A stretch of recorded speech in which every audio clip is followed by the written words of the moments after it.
వినబడుతున్నా? జై తెలంగాణ. అందరికీ నమస్కారం.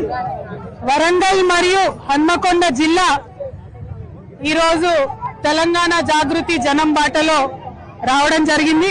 అపురూపమైనటువంటి ముందుకు రాని చిన్నవునుదా మాద వెనకెళ్ళి ఒక్కడు రాని వెనకాల నిలబడు మాట్లాడున్నాం.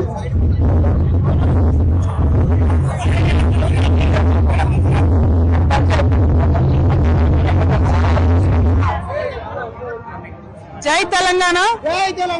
ఇవాళ తెలంగాణ జాగృతి జనం బాటలో భాగంగా హన్మకొండ మరియు వరంగల్ రెండు జిల్లాలకు కలిపి ఉమ్మడిగా ఏర్పాటు చేసుకోవడం జరిగింది. మరి రెండు జిల్లాల్లో కూడా మొదటి నుండి తెలంగాణ జాగృతిలో పెద్ద ఎత్తున నాయకులు కార్యకర్తలు ఉన్నారు. వారందరూ కూడా ఇంత అపురూపమైనటువంటి స్వాగతం ఇచ్చినందుకు ముందుగా నాయకులకు అందరికీ కూడా మా ఆడబిడ్డలకు అందరికీ కూడా ప్రత్యేకించి ధన్యవాదాలు తెలియజేస్తా ఉన్నాను. మరి వాళ్ళ ప్రత్యేకించి ఇక్కడికి కాలేజీ పిల్లలు వచ్చిండ్రు. ఫీజు రీఎంబర్స్మెంట్ రాక మాకు ఇబ్బంది అవుతుందని ప్రత్యక్షంగా చెప్పడానికి ఇక్కడి వరకు రావడం జరిగింది. మరి మీ అందరికీ తెలుసు, ఇదివరకు నేను కౌన్సిల్లో గట్టిగా ప్రభుత్వాన్ని నిలదీస్తే ఆనాడు గౌరవ ముఖ్యమంత్రి రేవంత్ రెడ్డి గారు కౌన్సిల్లో మాట ఇచ్చిండ్రు. 2025 సంవత్సరంలో ప్రతి నెల ఖచ్చితంగా పాత బకాయిలు కొత్త బకాయిలు అన్ని కలిపి ఫీజు రీఎంబర్స్మెంట్ చెల్లిస్తామని మాట ఇచ్చిండ్రు. కానీ నిన్న ముఖ్యమంత్రి రేవంత్ రెడ్డి గారు మాట్లాడిన తీరు చూస్తూ ఉంటే వీధి రౌడీలు కూడా సిగ్గుపడేటట్టుగా మాట్లాడారు. ఒక్కొక్క కాలేజీ యాజమానుల్ని పట్టుకొని ఆయన తాట తీస్తాడట, తోలు తీస్తాడట. ఎందుకోసం తోలు తీస్తారు రేవంత్ రెడ్డి గారు?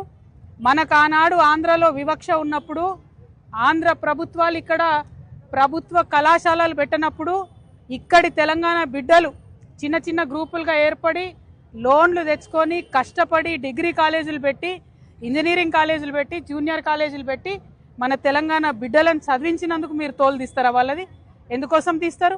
మీరు మాట తప్పినందుకు కదా ఇవాళ వాళ్ళు కాలేజీలు బంద్ పెట్టింది. మీరు ఇస్తామని చెప్పి ఇవ్వకపోతే కదా ఇవాళ వాళ్ళు కాలేజీలు బంద్ పెట్టింది. కాలేజీ యజమానులకు మేము కూడా అప్పీల్ చేసినాం, మీరు సింబాలిక్గా 1-2 డేస్ బంద్ చేయండి, పిల్లల చదువులు ఎఫెక్ట్ పడకుండా చేయండి, మీ తరఫున కొట్లాడతామని మేము కూడా అప్పీల్ చేసినాం. కాకపోతే వాళ్ళు కడుపు మండి ఉన్నారు, నడపలేనటువంటి పరిస్థితిలో ఉన్నారు, పేద పరిస్థితిలో ఉన్నారు.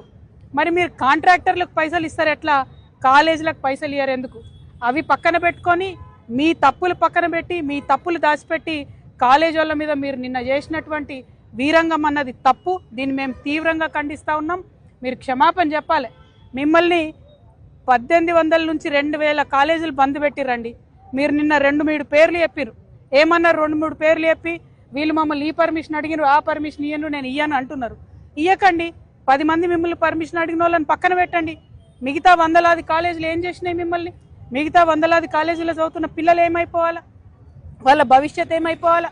అది ఆలోచించమని నేను ప్రభుత్వాన్ని డిమాండ్ చేస్తూ ఉన్నాను. ఖచ్చితంగా కాలేజీ యాజమాన్యాల పక్షాన మేము నిలబడతాం. ఎందుకోసం అంటే ఎప్పుడైతే తెలంగాణలో ప్రభుత్వ కాలేజీలు లేవో మన తెలంగాణ మనకు కానటువంటి సందర్భంలో కూడా వాళ్ళు తెలంగాణ ప్రజల పక్షాన్ని నిలబడ్డారు. ఇవాళ ఫీ రీఎంబర్స్మెంట్ అంటే పేద పిల్లల కోసమే, వేరే వాళ్ళ కోసం కాదు. మీరు మాట తప్పి యజమానులను అట్లా మాట్లాడడం చాలా చాలా దారుణం. మేము దాన్ని తీవ్రంగా ఖండిస్తున్నాం. ఎట్ ద సేమ్ టైం నిన్న మీరు డబ్బులు ఇచ్చిన వెంటనే వాళ్ళు మళ్ళీ కాలేజీలు మొదలుపెట్టారు. మేము కాలేజీ యాజమాన్యాలను కూడా రిక్వెస్ట్ చేస్తూ ఉన్నాం, ఏదైతే టైం పోయిందో పిల్లలకు సరిగ్గా దయచేసి చదువు చెప్పండి, పిల్లల మీద వివక్ష చూపించకండి. అవసరం అనుకుంటే మీ పక్షాన మేము పోరాటం చేస్తాం. అదేవిధంగా ఇవాళ వరంగల్లో, ఉమ్మడి వరంగల్ హన్మకొండ జిల్లాల్లో అనేకమైన సమస్యలు ఉన్నాయి. ఈ 2 రోజులు మేము ఇక్కడే ఉండబోతా ఉన్నాం. జాగృతి జనం బాట పేరుతోని అన్ని నియోజకవర్గాలు 5 నియోజకవర్గాలని కూడా తిరిగి పరిశీలన చేస్తాం. ఇక్కడ ఉండేటటువంటి సమస్యల మీద ప్రభుత్వం యొక్క దృష్టిని ఆకర్షించి వాటిని పరిష్కరించడానికి మా వంతు ప్రయత్నం చేస్తాం. అనేకమైన విషయాలు ఉన్నాయి, అవన్నీ కూడా 2 రోజుల పర్యటనలో పత్రికా మిత్రులందరితో కూడా షేర్ చేసుకుంటాం. మళ్ళొకసారి ముఖ్యమంత్రి గారు తన వీధి రౌడీలాగా మాట్లాడేటటువంటి భాషను మార్చుకోవాలని డిమాండ్ చేస్తూ ఉన్నాం. Thank you. జై తెలంగాణ, జై జాగృతి.